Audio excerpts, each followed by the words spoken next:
Hi friends, आज की class Indian economy. जैसा कि पिछली क्लास में पूंजीवादी अर्थव्यवस्था और समाजवादी अर्थव्यवस्था, उसके बाद मिश्रित अर्थव्यवस्था चली थी। तो आज की जो क्लास नेक्स्ट क्लास है वह क्षेत्रों के आधार पर भूमिका। ठीक है, आइए क्षेत्रों के आधार पर। तो फ्रेंड्स याद रखिएगा, नंबर 3, क्षेत्रों के आधार पर अर्थव्यवस्था। क्लियर? तो याद रखिए, क्षेत्रों के आधार पे आप ये भी कह सकते हैं एक नंबर 1 पर जो है 3 प्रकार से, 1, 2 और 3। क्लियर? प्राथमिक क्षेत्र,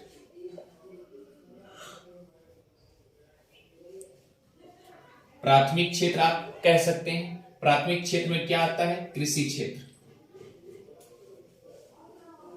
क्लियर? और दूसरा जो है वह उद्योग क्षेत्र यानी द्वितीयक क्षेत्र।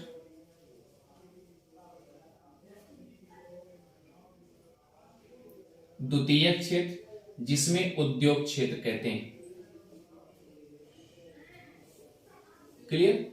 और तृतीयक क्षेत्र में जिसे सेवक क्षेत्र कहा जाता है। तृतीयक क्षेत्र जिसे आप सेवा क्षेत्र कहते हैं।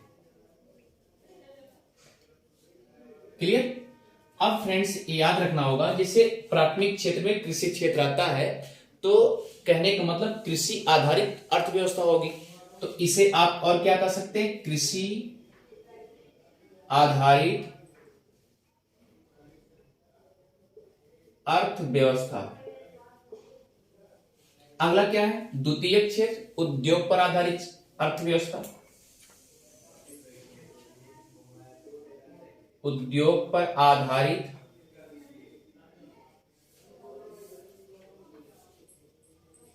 अर्थव्यवस्था। और तृतीयक में आप कह सकते हैं सेवा पर आधारित अर्थव्यवस्था।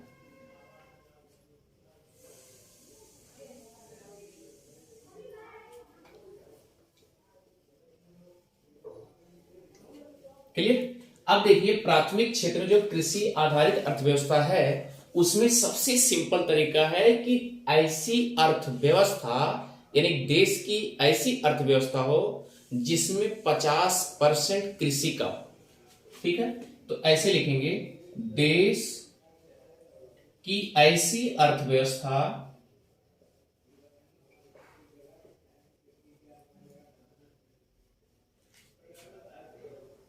जिसमें 50% से अधिक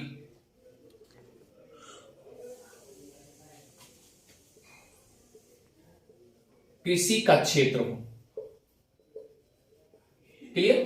कृषि का क्षेत्र हो। अब ये भी ध्यान दीजिए, अगर 50% से अधिक से कृषि का क्षेत्र होगा तो भाई 50% से अधिक रोजगार भी होना चाहिए। इसका मतलब क्या होगा? और 50% से अधिक रोजगार भी हो। रोजगार हो, इतनी बातें समझ में अच्छे से आ गई होगी।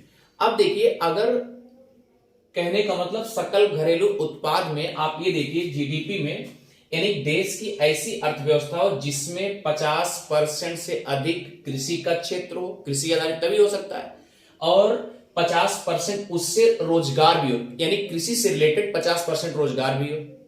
तो ऐसे कंडीशन पे उसको क्या बोलेंगे? कृषि आधारित अर्थव्यवस्था।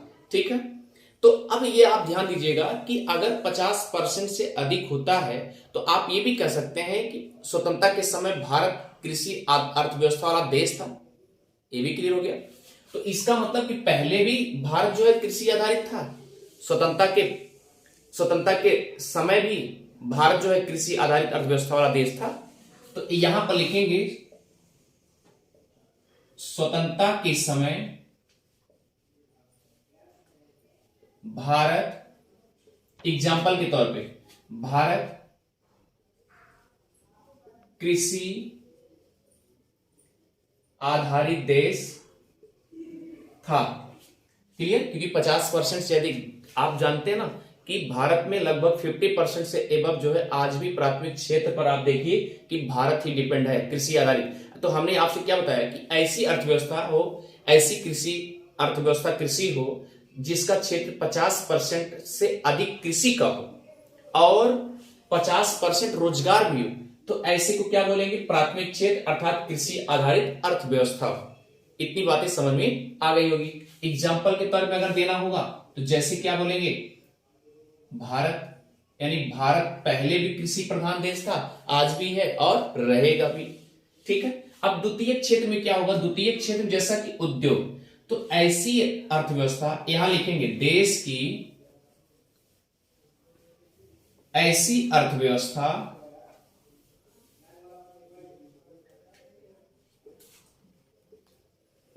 जिसमें 50% से अधिक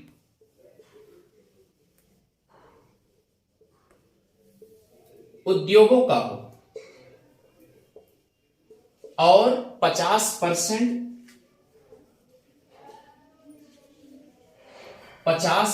से अधिक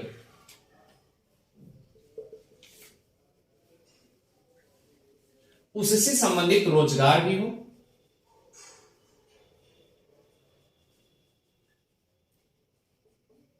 ऐसी अर्थव्यवस्था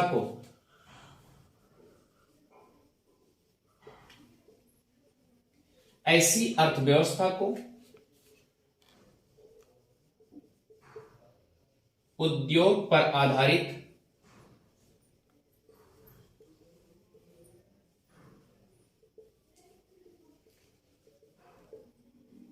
अर्थव्यवस्था कहते हैं। जैसे एग्जाम्पल के तौर पे अगर आपसे पूछा जाए कि कृषि पर आधारित तो आपका भारत था, लेकिन उद्योग पर आधारित कौन है? चाइना। याद रखिएगा, एग्जाम्पल के तौर पे लिखेंगे, यानी कि ये पूरा चीन जो है यहां पर जो अगर देखा जाए किस पे आधारित है? द्वितीय क्षेत्र पे आधारित है। इसका मतलब उद्योग पर आधारित अर्थव्यवस्था है चाइना का। तो एग्जाम्पल के तौर पे चाइना लेंगे। अब चीन कैसे है? चीन जो है यहां लिख देंगे, चीन उद्योग पर आधारित अर्थव्यवस्था है। इतनी बातें अच्छे से समझ में आ गई होगी। ठीक है। अब आइए तृतीय क्षेत्र में सेवा क्षेत्र। भाई सेवा पर आधारित अर्थव्यवस्था, जैसा कि बताया गया था भारत में तृतीय क्षेत्र अगर ना हो, सेवा ना हो, तो स्वाभाविक सी बात ये दोनों फीके पड़ जाते हैं, प्राथमिक और द्वितीय दोनों फीके पड़ जाएंगे। तो आइए तृतीय क्षेत्र पर चलते हैं। तो तृतीय क्षेत्र में फ्रेंड्स याद रखिए, देश की संपूर्ण अर्थव्यवस्था में, देश की संपूर्ण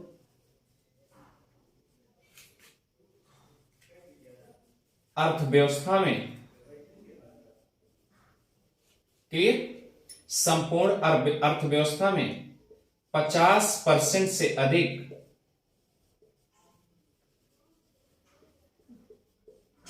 सेवा पर तथा सेवा से रिलेटेड 50% से अधिक क्या होना चाहिए? रोजगार भी होना चाहिए। रोजगार भी होने चाहिए। अगर ऐसा कंडीशन होगा तो याद रखिए वह अर्थव्यवस्था सेवा पर आधारित होगी।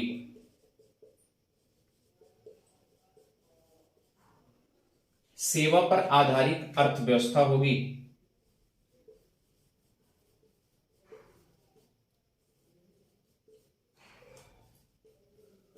एग्जाम्पल के तौर पे याद रखिए, जैसे आप जानते हैं ना, USA, Japan, USA, Japan, Italy, Switzerland, ठीक है, और फ्रांस।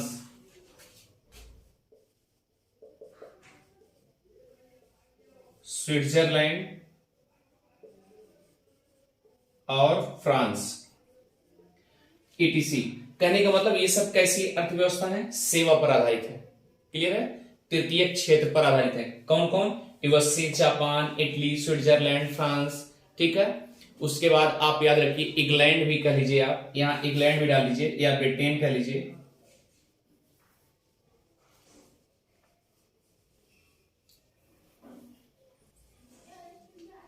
ब्रिटेन, ब्रिटेन भी क्या है, तृतीय क्षेत्र पर अर्थात सेवा पर आधारित अर्थव्यवस्था है।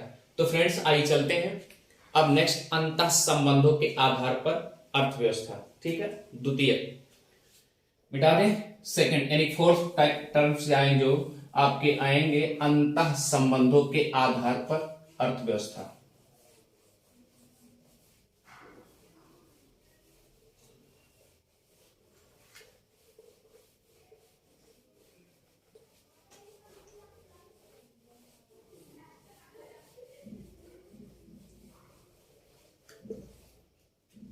चलिए अगला टर्म है चौथा, यानी अंतः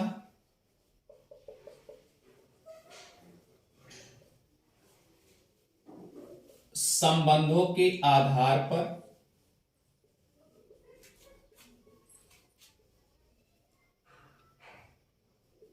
अर्थव्यवस्था।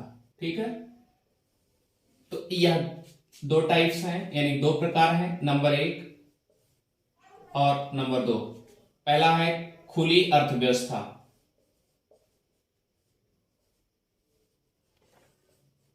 खुली अर्थव्यवस्था। अगला है बंद अर्थव्यवस्था।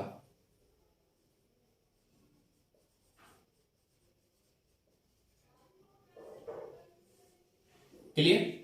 बंद अर्थव्यवस्था यानी क्लोज इकोनॉमी और ओपन इकोनॉमी।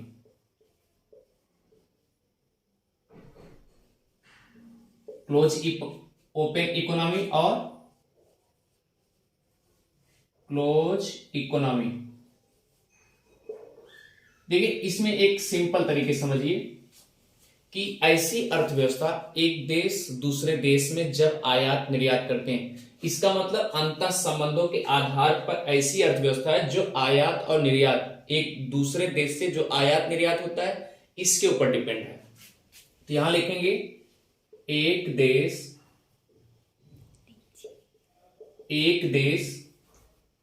या आप ऐसे ले लीजिए,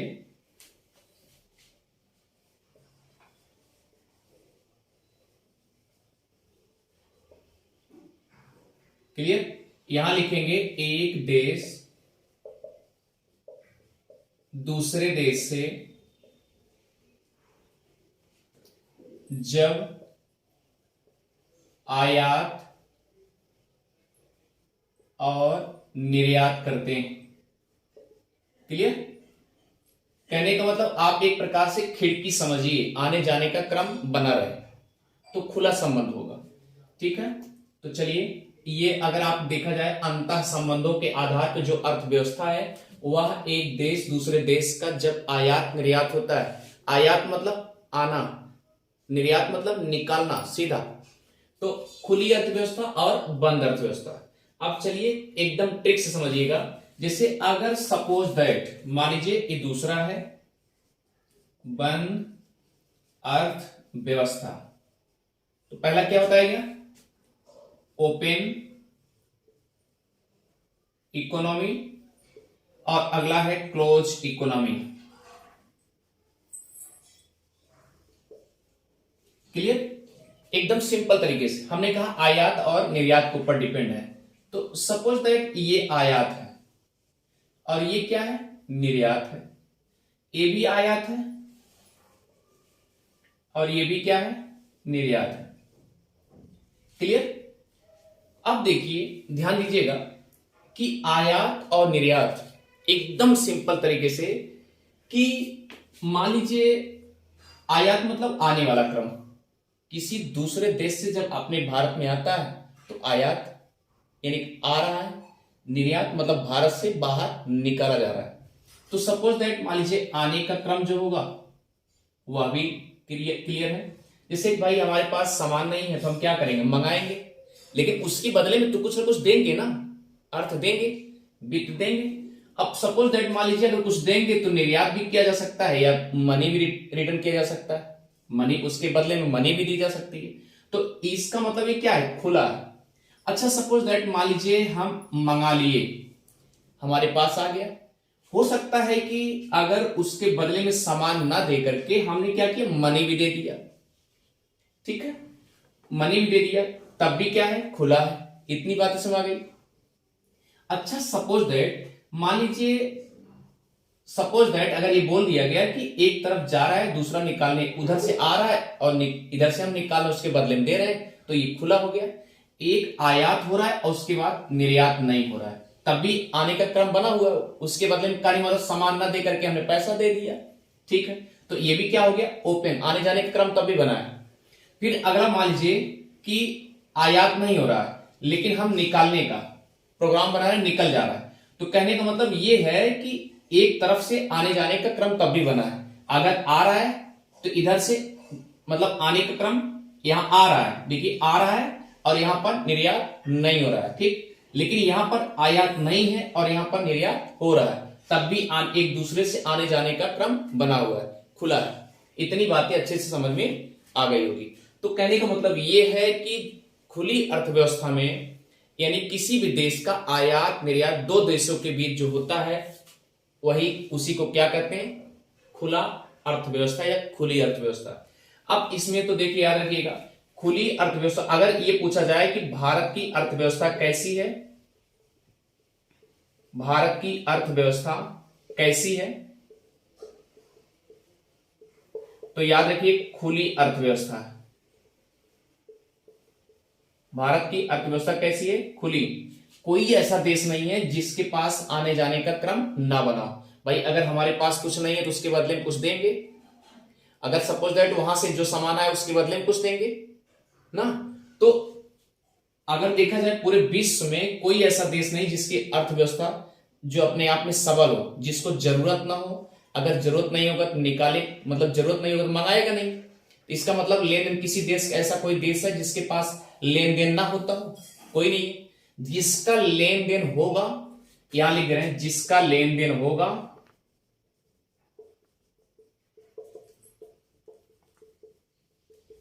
वह एक प्रकार से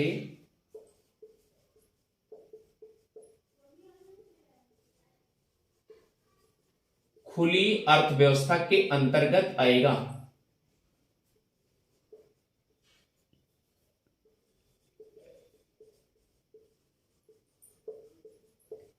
आएगा, क्लियर। अब देखिए, अब कोई ऐसा बंद में क्या होता है, यानी चारों तरफ जैसे आयात है, आयात भी और निर्यात भी, दोनों फ्लॉप बंद। अगर एक तरफ आयात हो रहा है निर्यात ये भी बंद, यानी दोनों तरफ से बंद, आयात निर्यात बंद, तो कौन सा ऐसा देश है, कोई देश नहीं होगा ना। तो इसमें लिख लेंगे विश्व का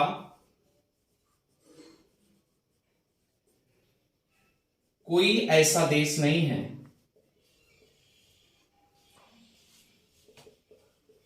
कोई ऐसा देश नहीं है जिसको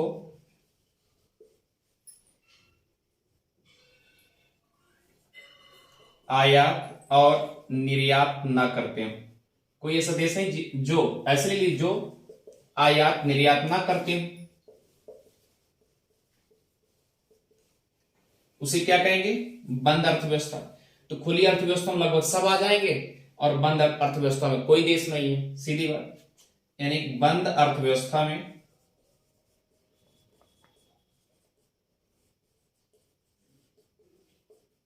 कोई देश नहीं है। तो खुली अर्थव्यवस्था आपसे समझ में आ गई होगी, यानी या तो आयात भी होता होगा निर्यात भी होता होगा, या आयात हो रहा है निर्यात नहीं हो रहा है, या आयात नहीं हो रहा है निर्यात हो रहा है, मतलब एक तरफ आने जाने का क्रम तब भी बना हुआ है, तब भी क्या होगा, खुली अर्थव्यवस्था होगी। मुझे लगता है कि आपको अच्छे से समझ में आ रहा होगा। Thank you friends.